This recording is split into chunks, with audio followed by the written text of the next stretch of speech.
Madam Moderator, fellow speakers, ladies and gentlemen, I'm absolutely delighted to have the opportunity to speak this evening and to address the not at all provocative title of tonight's session, Ireland's economy is booming, what could go wrong? I suppose if we start by looking at the reality, it is the case that the Irish economy and Irish enterprise are performing strongly at the moment. As Ingrid already said, there are more people at work today than ever before, and domestic demand and export growth has continued into early 2019. And the strong growth that we see in our enterprises is holding true for Irish enterprise as well as our multinationals. Last year, Enterprise Ireland's client companies delivered exports of almost €24 billion, the highest ever, and very importantly, spent money in the economy on wages, on goods and services of about €28 million. And the strategic focus that we have had on market diversification is beginning to bear fruit. 10 years ago, the UK market accounted for 45% of the exports of these companies. Today, it's 33%. And that is all at a time when the UK market has grown. And for our smaller local enterprises, the picture is positive too. We're celebrating 5 years of the local enterprise offices, or the LEOs as they're known, being the first stop shop for Irish businesses. And companies who are supported through that network had employment growth of 11% last year.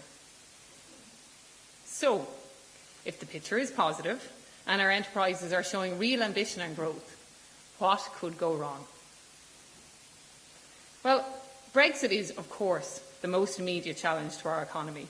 It's coupled with the wider uncertainty in our global trading relationships. The potential negative impact on our companies and on our society from these external shocks is really very real, and action will be required to support enterprises and to support people to adapt to deal with these. However, there are two challenges that I wish to address this evening, which are critically important to strengthen the competitiveness of our enterprise base, to improve productivity, and ultimately to increase our economic resilience to these type of external shocks. And these are increasing investment in innovation and encouraging successful entrepreneurship. Or put another way, playing the long game and encouraging the long shot. So, the need for companies to invest in innovation to survive and thrive has long been recognised. We'll go back as far as the 2006 launch of the Strategy for Science, Technology and Innovation, and at that launch it was noted that there is no other source of sustainable competitive advantage for our enterprises competing in global markets than to engage in a continuous process of innovation. You might ask yourself, though, what is innovation and what does it mean for enterprises? It's about making investments that create value for and connect with the consumer while achieving increased value for the company. And simply put, it's the development of new products, new services, new means of service delivery, new production methods. Another thing to throw into the mix for our enterprises today is that the pace of technological change has never been faster. The so-called fourth industrial revolution is underway. And in order to remain competitive, companies must respond in greater numbers to adopting existing technologies and developing or taking on the so-called disruptive technologies. And sometimes people kind of wonder, what are we talking about there? We're talking about smart manufacturing, the Internet of Things, artificial intelligence, which I know there was an entire session about earlier today, and something like connected health. Advances in these areas are already having and will increasingly have a real-world impact on work, on the world of work and employment, and on our society. The reality is that companies of all sizes must continue to innovate if they are to compete and to win in international markets. And research that was undertaken a number of years ago with the ESRI and the Department of Enterprise showed that there was a critical role for product and market diversification to drive long-term export growth.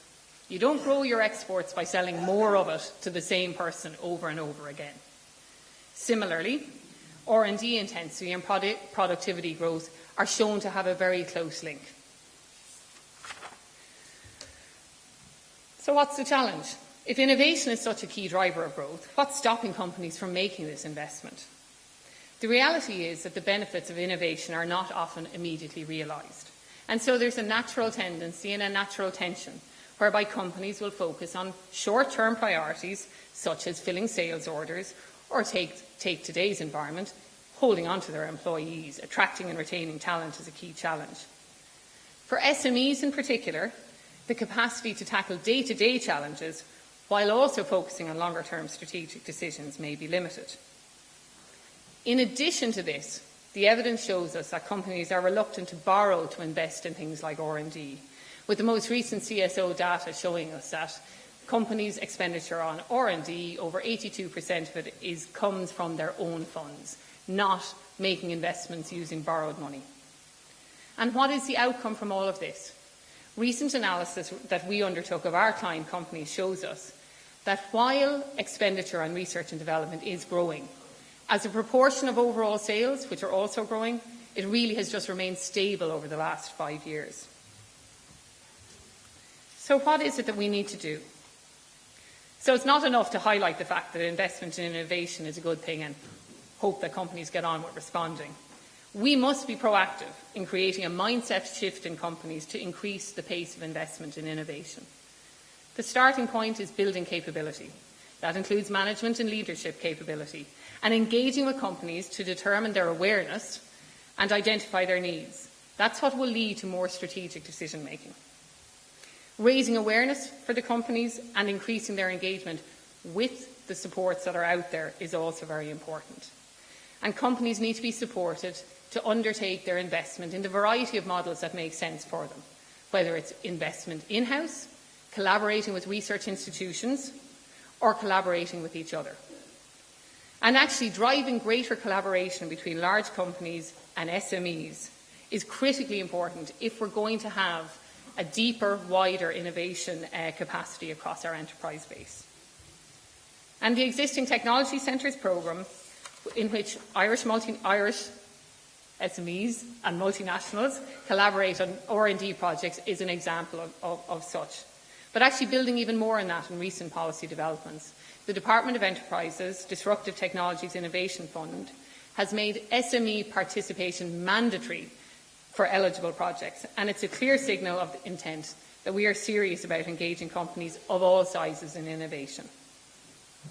The thing is that just because something makes sense, it doesn't mean that it's easy.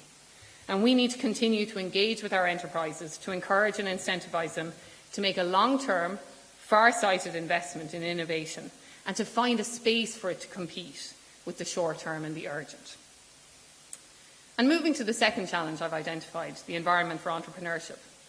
I speak as someone whose sole entrepreneurial thought once was, on cold nights, it would be great to have socks for your hands to allow you to read books, until it was pointed out to me that these were gloves and that they already existed.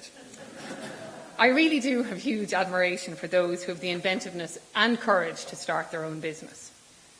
And we do need entrepreneurs. To quote the EU Commission, Europe's economic growth and jobs depends on its ability to support the growth of enterprises. Entrepreneurship creates new companies, opens up new markets, and nurtures new skills.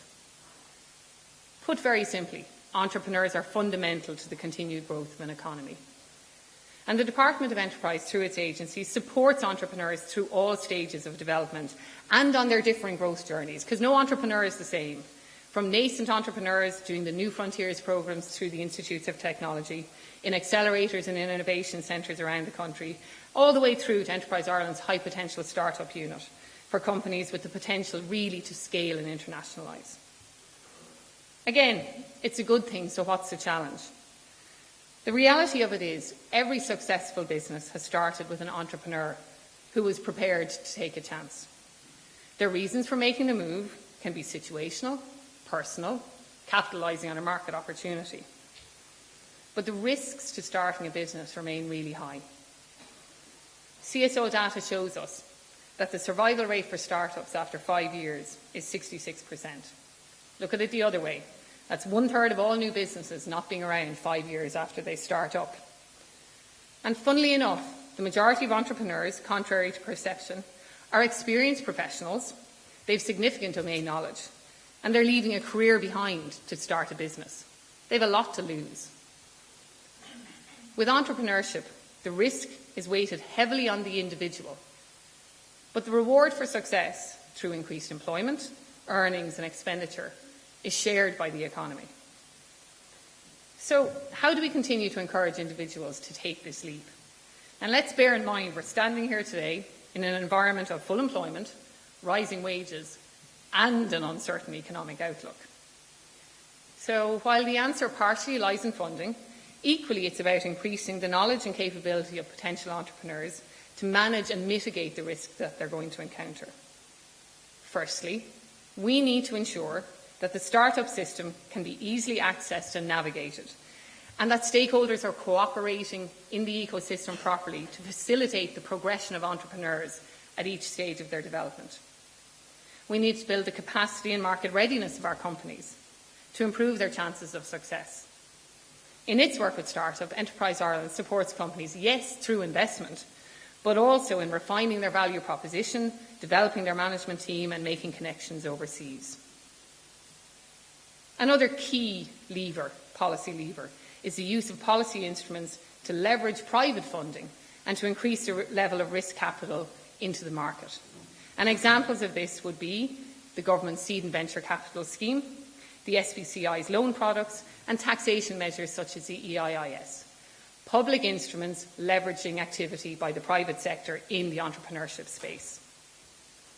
And finally, we need to encourage greater engagement by our successful entrepreneurs with the startup community.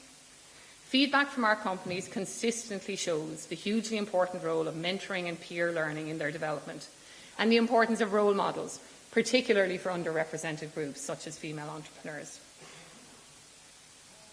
So the challenge for policymakers is to try and influence the long term while managing the short term. The Irish economy is in a strong position at the moment, but it's facing significant economic headwinds. We do not know exactly what Brexit is going to bring, except that it will impact and will require a coordinated whole-of-government response. Strengthening the competitiveness and productivity of our enterprise base through encouraging greater levels of innovation and providing a supportive environment for entrepreneurship are key strategic responses to the uncertainties ahead. Irish enterprises succeeding in developing new markets, creating new products and services, and providing employment and economic activity across all parts of Ireland is what's required to build our resilience to future economic challenges.